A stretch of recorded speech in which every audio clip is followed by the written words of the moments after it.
حضرات جنات انسانوں پر کب حملہ کرتے ہیں، یہ ایک سوال ہے، اور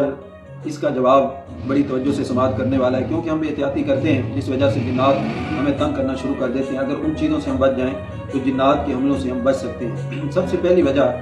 کہ اللہ تعالیٰ کا نظام ہے، اللہ تعالیٰ انسان کی حفاظت فرشتوں سے کرواتے ہیں، دائیں بائیں آگے پیچھے، لیکن تب تک فرشتے آپ کی سیکورٹی کرتے ہیں جب تک آپ پاک رہتے ہیں۔ اگر کوئی انسان ناپاک ہو جائے، نہانے کی حاجت ہو جائے، غسل اس پہ فرض ہو جائے اور وہ غسل نہ کرے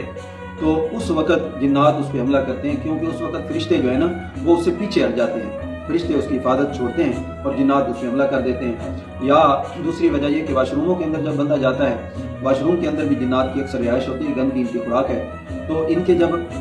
آپ واش روم کے اندر جاتے ہیں، یہ بیٹھے ہوتے ہیں گھات لگا کر، اور وہاں پر جناب جاتے ہی فرشتے باہر رک جاتے ہیں، اندر جنات آپ پہ حملہ کر دیتے ہیں۔ اور دوسری وجہ جو ہمارے یا لاہور کے اندر سب سے بڑی وجہ میرے سامنے آئی ہے وہ یہ ہے عورتوں کا ننگے سر گھومنا، بالوں سے اتار کر۔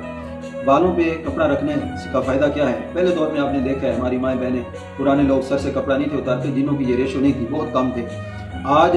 اس چیز سے کیونکہ جنات بالوں پر عاشق ہوتے ہیں اور بالوں کے ذریعے جسم میں انٹر ہوتے ہیں، اگر بال ڈھانپے ہوں تو جن آپ کے جسم پر اکثر جو ہے نا 90% آپ پہ حملہ نہیں کر سکتا۔ اور شاید یہی وجہ ہے کہ مولوی حضرات جو ہوتے ہیں وہ سر پہ ٹوپی رکھتے ہیں، کپڑا رکھتے ہیں، اس وجہ سے مولویوں کو بہت کم جنات ہوتے ہیں، بہت کم جنات ہوتے ہیں۔